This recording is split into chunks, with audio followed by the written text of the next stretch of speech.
So I just waiting for them to respond. We're live. Okay, thank you very much. So thank you all for attending this virtual meeting of my leader and executive member for Hampshire 2050 and Corporate Services Decision Day, which is being webcast on YouTube via the County Council's website. First item is deputations, but as I understand, Louise, there are no deputations today. No. Okay, okay, thank you very much. Just before we do go straight into the first agenda item, I would like to say at this stage for any of those others that are watching, of course, all the papers that come to us today have been through quite an extensive process in terms of whether that's either through select committees, which there was Councillor Glenn's select committee this morning, and indeed various other officer groups and bodies as well. So by the time we get to this stage, there's been quite a lengthy progress for all these papers to get to this point. So we'll go straight into agenda item 1, which is TFSE Strategic Investment Plan approval. And I think, Dominic, you're presenting the paper. Dominic, thank you. Thank you very much. Yes, me to present it. So I'll keep this very brief. The paper seeks your approval for the final version of the Strategic Investment Plan, which is the delivery document for the Regional Transport Strategy. It was the subject of consultation and most of our comments have been taken into account. So we are generally content with what's coming through from this. The recommendation in the report is for your approval and to note how TFSE have responded to our consultation responses. Okay, that's great, Dominic. And clearly, I think a lot of people will know, those that don't, I sat on TFSE in the very early stages and been part of this process for quite a long time, had a period off and back on. So I'm really pleased to see this because this is also a part of us about working in partnership and with our colleagues as well to deliver what we can for Hampshire. Now, I might not be able to see all members present, but I would just like to make sure that any members that would like to comment get a chance to, if they would like to. I can see clearly Councillor Chad and Councillor Collick. I don't know if there are other members, but please just shout out if you want to make any comments at any time. I can't see anybody or any hands up at all. So, like I said, Dominic, thanks for that. I'm very pleased to see this coming forward. And I think the important thing is we made representation on this and they've noted that and made and amended the paper slightly because of that input that we had into it. So I'm clearly very pleased to see that. I have nothing else to add to that, bearing in mind my comments that I made at the beginning about the process that goes through to get to this point. So I'm very happy, I can't see anybody else, to accept the recommendations as contained in paragraph 2 of the report. Thank you, Louise. That's noted. Thank you very much. Thank you. Okay, thank you. We will go straight on now to agenda item 2, Revenue Budget Report for Hampshire 2050 Directorate. And I think, Gary, you're presenting this? And do you want to summarise and I can come in for questions equally? Very happy the other way around. Yes, I'm happy to present this paper. Thank you. Thanks. Yes, good afternoon, everybody. So this is the revenue budget proposal for the newly formed Directorate for Hampshire 2050. It covers the revised budget for the current financial year 22-23 and also the forward budget for 23-24. So you're asked this afternoon to recommend those two budgets. It sets out the detail for this particular Directorate within the overall cash limit envelope that Cabinet set for this Directorate and each Directorate at its meeting in December. That cash limit envelope takes into account the existing medium-term financial strategy for the County Council, and it allows for inflation and some changes to the base budget going into next year. And importantly, it also takes account of the savings target that was set for each of the former departments and that have been allocated appropriately to the new directorates for the savings programme 2023. For Hampshire 2050, all of the action to deliver those savings is complete, and there are no new policy areas to highlight going forward. So this report recommends approval of the revised budget for this financial year and the forward budget for 23-24 as detailed in Appendix 1 of the paper. Thank you. That's great, and thank you very much for that. Gary, I'm just wondering, as it's a new directorate, whether there's an explanation, of course, bringing together some of the old departments, and there's a slight crossover, and we had that discussion this morning at the Select Committee. For those that weren't aware of this, you might just want to very briefly just explain how the new directorate works within this paper. Absolutely, I can do that, Rob. So essentially, the new directorate is formed from a number of different service areas that were previously, as Anna's mentioned, in previous departments of the County Council. So it's made up of the core strategic functions, some being pulled in from children's services around strategic land and assets, some being pulled in from what was previously CCBS, culture, communities and business services, primarily again around the land and asset base. And then some services that were previously provided through the Economy, Transport and Environment Department, primarily associated with spatial planning, associated with our strategic responsibilities as a highways authority, and then importantly, our role in skills and economic development as well. So you'll see that broken down within the budget that Anne's referred to in the detailed breakdown in the appendices to the paper. But as Anna's highlighted, in terms of the financial position moving forward, that is an amalgamation of budgets that have previously been represented in those departments, Leader. Yeah, okay, that's great, and appreciate that, because it is slightly different, as I say, and it was well aired at scrutiny this morning, and there are various questions around there, but some of that sort of crossover. But I'd like to thank you, and certainly Anne and the team in the work that's been done to do that. Councillor Collett, you have a question? Thank you, Leader. Yes, it's the issue of... Adrian, can I just say you're a little bit faint? Is it possible you can get a bit closer or just turn your volume up slightly? I can just about hear you. Something wrong with Teams on my computer, but can you hear me now? Just if you speak up a bit, I think we'll be okay. Okay.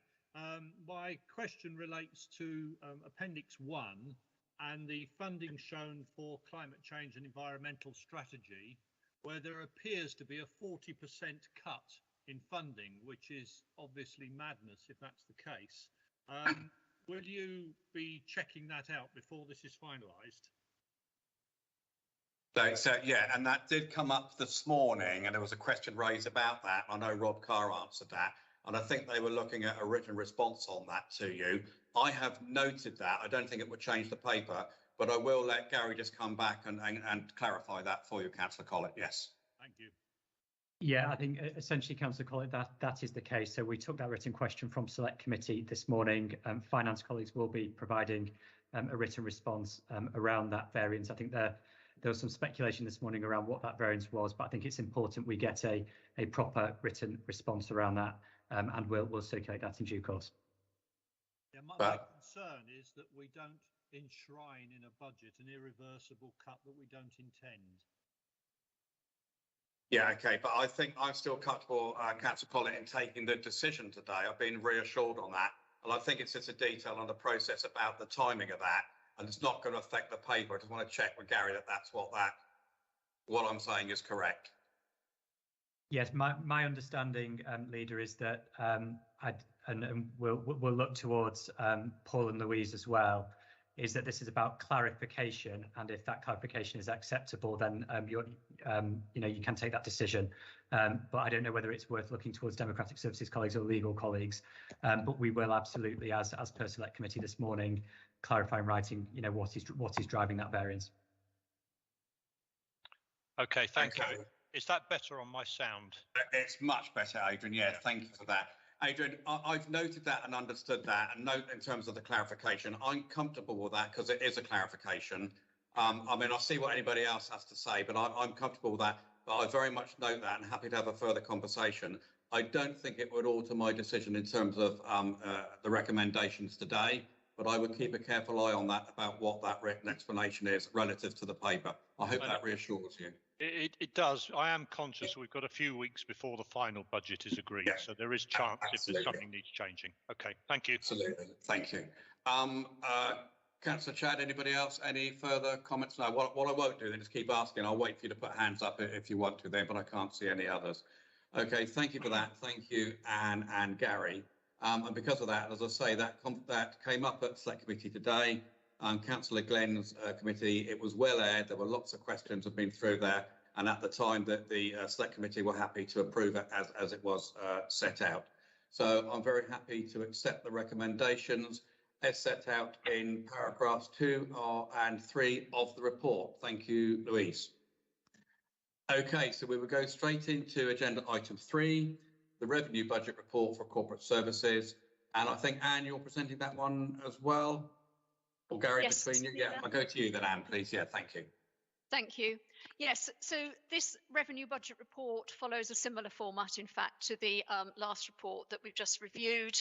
It's the revised budget for 22-23 and the forward budget for 23-24 for 2 directorates that make up corporate services. That's the Directorate of Corporate Operations and also the Directorate for People and Organisation.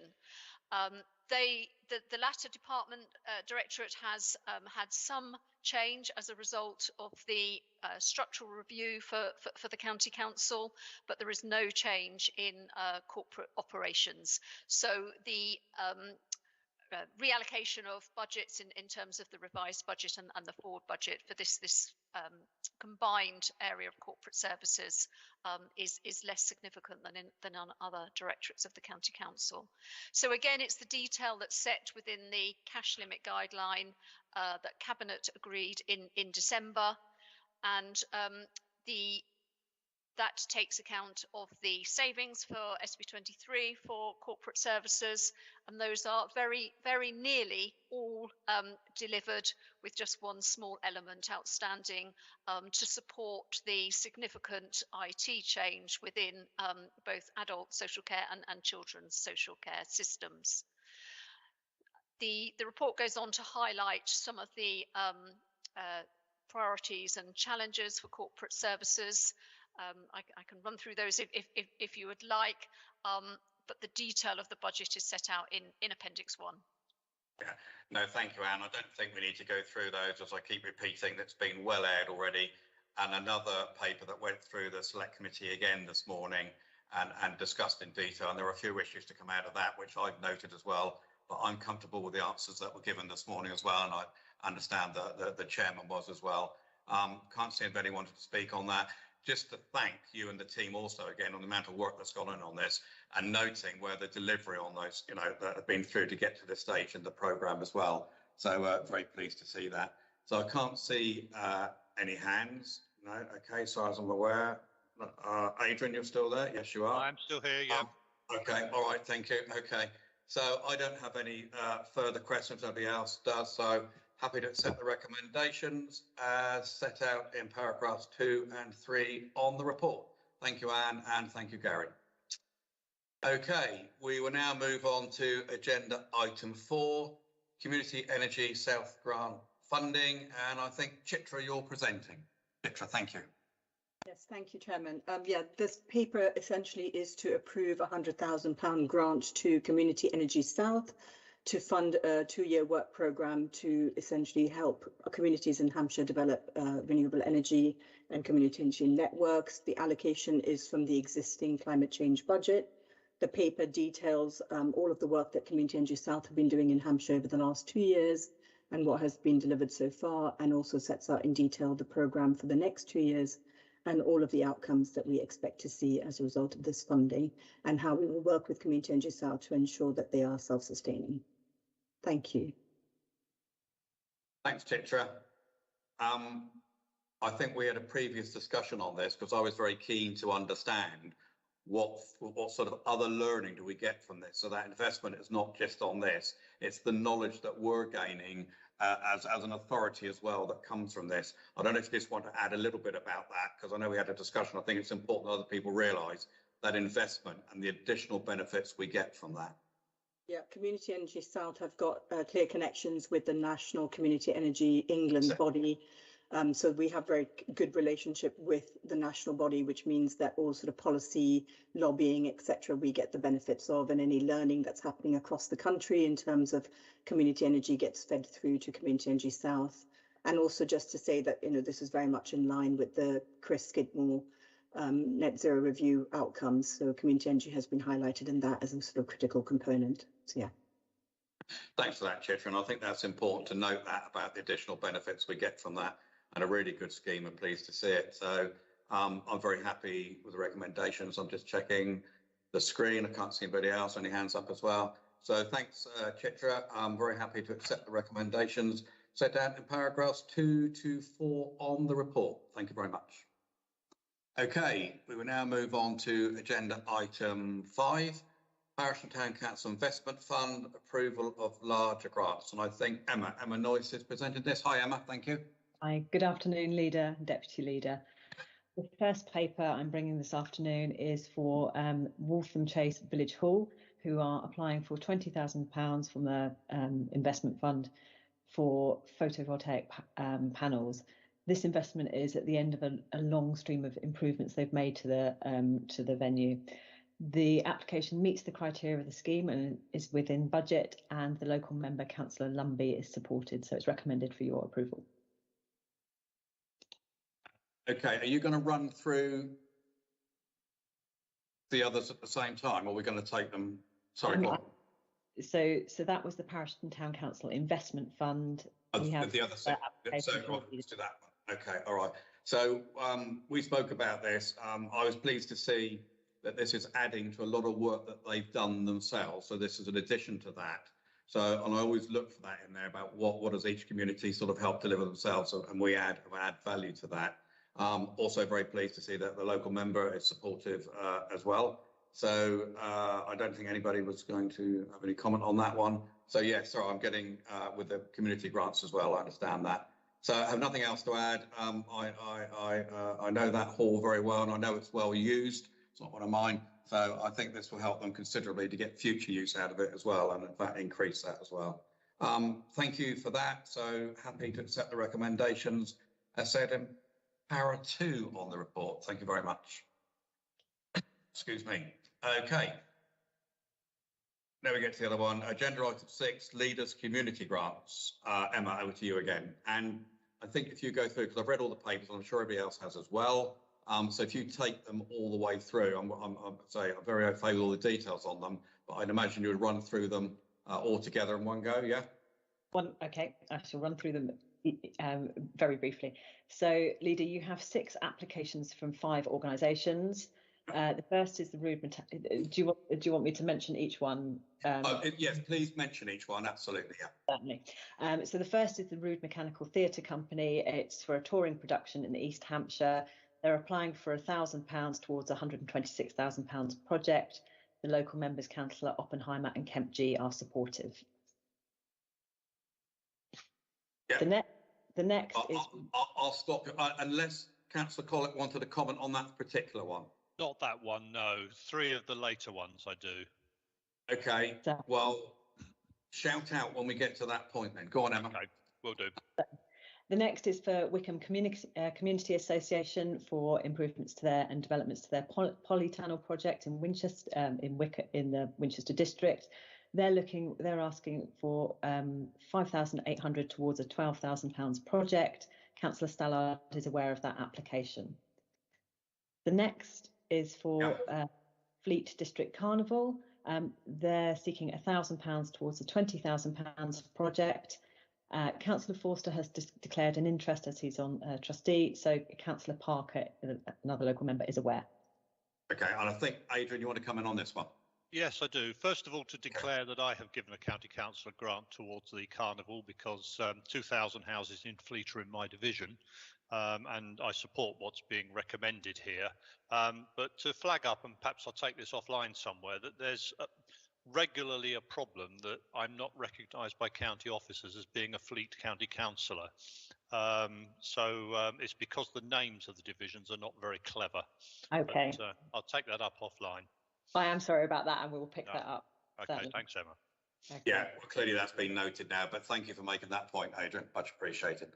Okay, thank you. Okay, Emma. The next application is from Test Valley Arts Foundation. This is for a sum of £25,000 towards a £50,000 project. The projects cross multiple divisions and are seeking to implement findings from the Finding Friends report, which Test Valley Arts Foundation commissioned previously. Okay, and was that member support as well? Sorry, did I miss that?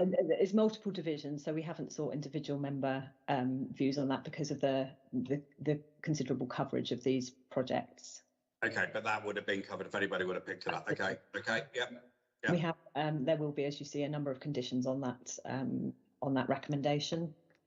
The next is for Play to the Crowd in Winchester, who are seeking £11,000 funding towards a total project of £37,000 to hold a series of performances in the Great Hall, Winchester.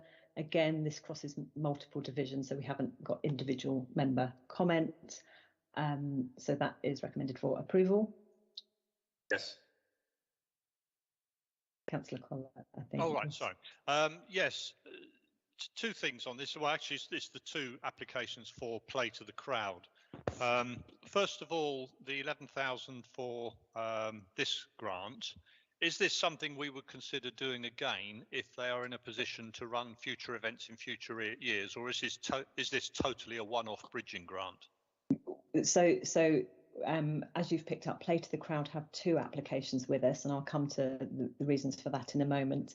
The criteria for the grant scheme do not fund repeat applications for the same activity. However, you'll note that there is some income attached to this project, so we would want to understand from Play to the Crowd how they're proposing to make it sustainable in the longer term if they want to use it again. But we wouldn't normally fund repeat applications from the same organisation. Right, so the door isn't firmly closed if the circumstances are right, but there's no automatic coming back for more money. There's no automatic coming back at all, no. Okay. Exactly that point. And just to reassure you, Adrian, I've had detailed discussions with Emma on this because I know that very well as well. And when we come to the second part of that, I may ask detailed questions about the outreach. How wide does that scope? How does it cover not just the Winchester area, but wider as well? Just to reassure you again, Emma. Thank you. And the final application before you is another application from Play to the Crowd. It's to cover £25,000 towards the £240,000 costs of Winchester Hat Fair. Again, this crosses multiple divisions. You'll see in the recommendations that we are seeking a temporary amendment to the scheme criteria to enable two applications to be taken this year from Play to the Crowd. And that is because of the exceptional circumstances attached to this scheme, this particular application. It being that Play to the Crowd have ceased to be a national portfolio organisation of the Arts Council, and therefore we are providing this recommending this grant for approval to enable their transition to a self-sustaining model for future hat fairs. Adrian, you might want to come back on that. Well, yeah, go on then. Sorry, over to you. Yeah, well, we're probably on the same page on this. It appears that Arts Council England haven't given the grant due to geographic rebalancing, and that this could put the Hat Fair in a very poor situation. Are we looking at just a one-off here, or are we going to help them find a way of being sustainable in the future? Emma? Once again, this is a one-off amount. We're very clear about that, but we are in conversation with the with Play to the Crowd about how they move this to a sustainable footing that doesn't rely on subsidy or grant funding. Again, it's about how they generate income and what sort of events they choose to hold in the future. Okay. So, Adrian, I'll add to that a little bit in terms of, we've been very clear about what we're doing this time round in terms of helping them. And as Emma's quite rightly said, they do need to look closely at themselves about how they become, sustainable within themselves. You're right, it doesn't shut the door completely, but we've been quite vigorous, I suppose we could say, in terms of making that point to them that they do need to look at this. We're helping them this time. And that gives them a bit of breathing space to investigate all other avenues about how they need to do that. So it's not, by all means, not an automatic right to come back and ask again. They do need to do a lot of work in-house. But I felt it was the right thing to do to give them an opportunity to be able to do that. It is very popular. And that's why I asked the question of Emma to go back to them, which she did several times, to give me the evidence that it was wider than just Winchester. And I think that gave me the justification to support it on this time, Adrian. Does that help? Yes, it does. Yep. Yeah. Okay. That's great. Okay. Thanks, Emma. I think Thank we're. you. And there's one. The final recommendation is for an extension for the project for Winchester Pavilion, which is funding that you've already approved, but the timings have changed essentially. Yeah, so that's just a process really in terms of that, not the processing else as well. Yeah, okay. Adrian, you've still got your hand up. Is that the legacy hand? It's a legacy hand. I'll take it. Okay, that's great. Okay. Councillor Chad, nothing from yourself. Can't see anything. No. Okay. So just I am happy to support all those recommendations as set out and the details that were set out there. But I think I want to thank Emma for the work she's done there, because we did discuss this over quite a long period about these grants, and I always check about the local members as well, and about the value that we get, as I say, as wide as we can across a much greater area. And I think it was the outreach programme I was interested in terms of the Hat Fair as well. And I know they did do some work on that, going out into the communities. So we need to look at that as well. That's just a note for you also, Adrian, in terms of why we've looked at it this time and how we set it out. So thank you, Emma, and the team as well for the work that's gone into that. I know quite often in the past, we've asked all about the criteria. They wouldn't get to this stage if they didn't fit the criteria. I think we need to be clear about that. They wouldn't have even got there. So we don't need to go all through that process again. So I can't see anybody else wanting. No, so I'm very happy to accept the recommendations as set out in paras 2 to 4 on the report. Thank you, Emma. Much appreciated. Okay, we will now go on to agenda item 7, which is the Chief Officer Delegation Register. I think, is Gary leading on that? Gary, thank you. Yeah, it's me, leader. So this is very much kind of an administrative housekeeping set of recommendations and subsequent decisions. You'll be aware as part of my introduction that following the organisational restructure, there were previous delegations that were afforded to the Director of Culture, Communities and Business Services, the Director of Economy, Transport and Environment, and also the Head of Law and Governance and the Monitoring Officer. And what this paper recommends, with the details in the 3 appendices, is a series of ongoing delegations which will transfer to the Director of Hampshire 2050. That's Appendix A. In Appendix B, there are a series of more time-limited delegations that will then transfer to the Director of Hampshire 2050. And then you'll see in Appendix 3, there are a smaller number of ongoing delegations that will transfer to the Director of People and Organisation. Okay, great. Gary, thank you very much. This really is a process and changing of names, but understanding also the timing issues of when some of those get transferred over. So I think it's just putting in place where we are with the new directorship and how things are processed. So, sorry, Adrian. Yeah, just the obvious question to ask. Are there any new delegations being given to officers here that weren't previously in the hands of officers? Gary? Yes, Leader, I can answer that. No, this is purely, as you'll see within the appendices, Councillor Collett, it's about being very clear where there have been previous delegations made, and you'll see the detail within each appendices. It's around historic delegations rather than any new ones being given. Fine, thank you. Okay, thank you for that, Karen, and a very relevant question, Adrian, so thank you for that and understand why it was asked. Yeah, okay. No further questions from anybody, I can't see, so happy to accept the recommendations that's set out in paragraphs 1.1 and 1.3 of the report. Thank you, Gary.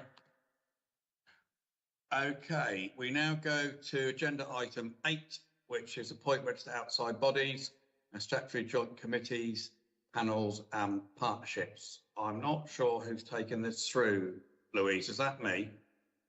It's either me or you. It's just about appointing replacement members for those cabinet members that have changed responsibilities. So I'm quite happy to go through them with you, but it's basically those names that are listed in the furthest right-hand column, named it coloured in red, so that they're the members that we are proposing that you appoint / replace on those bodies. Okay, I mean, they're all listed in there and set out in red. Do I actually need to read them out for the purposes of, we don't need to, okay. No. So, and I know I've looked at this list with Councillor Chad, So assuming Councillor Chad is happy that the list is as we agreed, I think she's nodding.